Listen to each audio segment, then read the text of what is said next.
Hey, welcome to HOWZA channel. In today's tutorial, we will teach you how to make a timeline in Google Slides. You could use Google Slides drawing tools to draw your own timeline. But unless you're a professional designer, your timeline might come out looking sloppy and unpolished. Even if you're a design professional, creating an attractive timeline takes quite a bit of time.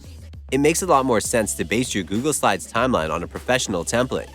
You'll save time and be assured of an attractive outcome. Open Google Slides file that you need. Go to Insert tab at the top tools bar. Click on Diagram. The right side panel will open.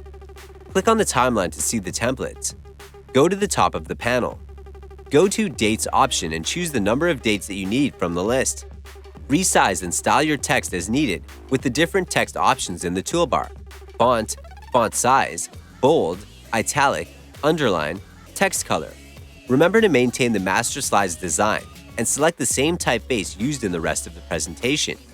Edit the template on the slide. Add the dates and comments. You can use any timeline template that you want. That's it. Thanks for watching the video. Please like it and let us know if you used any of our tips and tricks. Subscribe to our channel. We upload new tutorials every day. See ya!